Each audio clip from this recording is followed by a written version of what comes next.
Perkenalkan, nama saya Yohanes Karmani.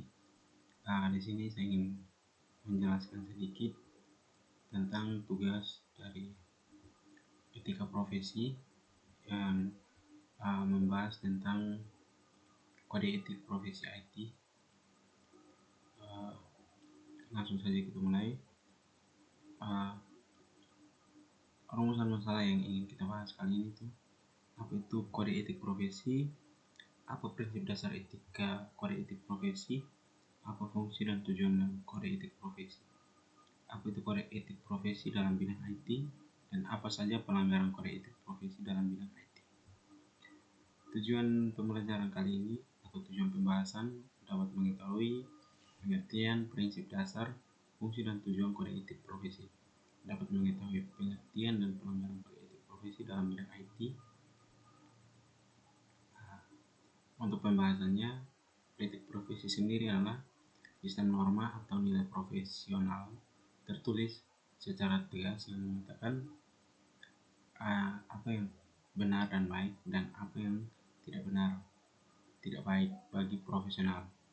Kode etik sendiri menyatakan perbuatan apa yang benar atau salah, perbuatan apa yang harus dilakukan, dan apa yang harus dihindari. Tujuan dari kode etik yaitu agar profesional memberi jasa sebaik-baiknya kepada pemakai atau nasabahnya. Dengan adanya kode etik akan melindungi perbuatan dan yang tidak profesional.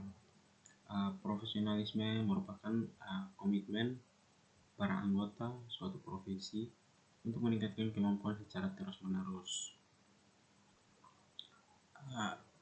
Kita lihat dari gambar etika berbisnis di sini, di mana ada pilihan, kesepakatan, dan semua itu realitas, hubungan, relationship, dan reality. Terus ada dari aspek keuangan dan komunikasi.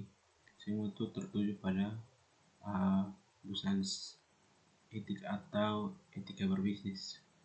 Prinsip-prinsip dasar kode etik itu, yang pertama itu ada tanggung jawab. Bagaimana seorang profesional bertanggung jawab terhadap pelaksanaan suatu pekerjaan.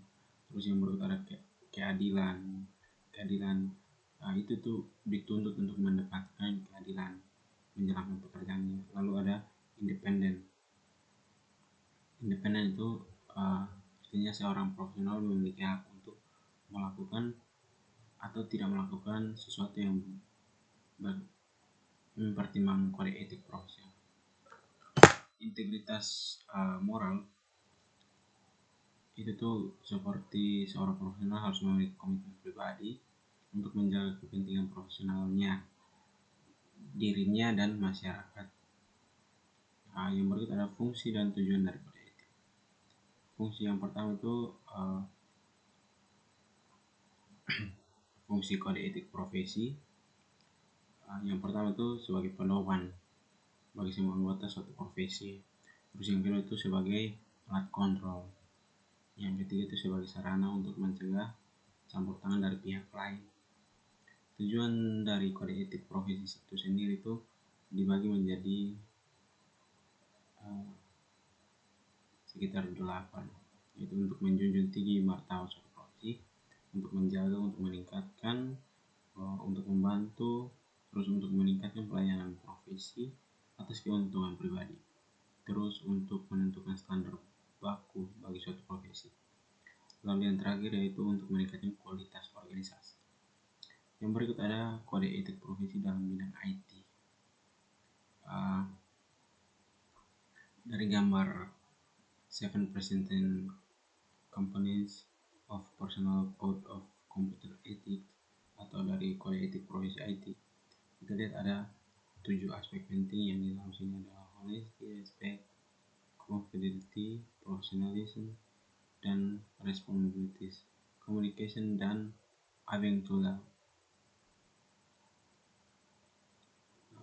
Kode etik pengguna internet. Yang berikut kode etik pengguna itu tuh ada mengajarkan kita bagaimana menghindari dan tidak mempublish informasi secara langsung, menghindari dan tidak mempublish terdeteksi menyinggung atau menyimpang Yang berikut tuh kita belajar tentang hacking, hacker, terus cracking.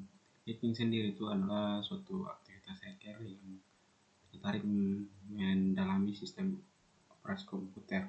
Kalau hacker adalah seorang yang atau kelompok yang mempelajari, menganalisis, dan selanjutnya bila menginginkan bisa membuat modifikasi atau menambahkan eksploitasi sistem yang dapat berupa perangkat seperti perangkat lunak komputer.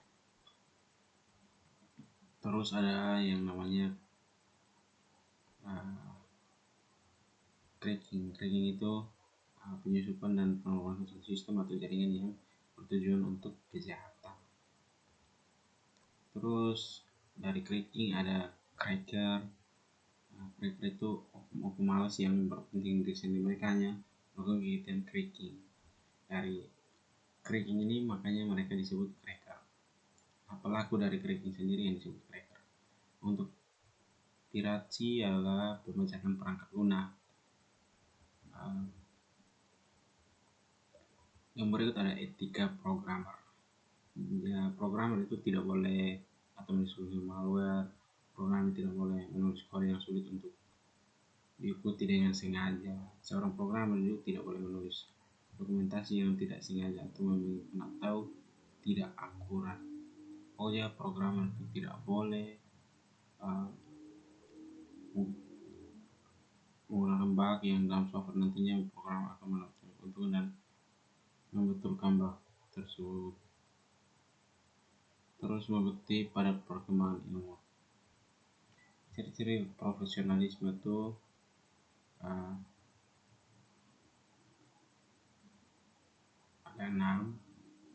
Yang pertama itu memiliki kemampuan, mempunyai ilmu dan pengalaman, terus bekerja di bawah pimpinan dan disiplin kerja, terus mampu melakukan pendekatan, mampu bekerja sama, dan cepat tanggap terhadap masalah lain. Untuk pelanggaran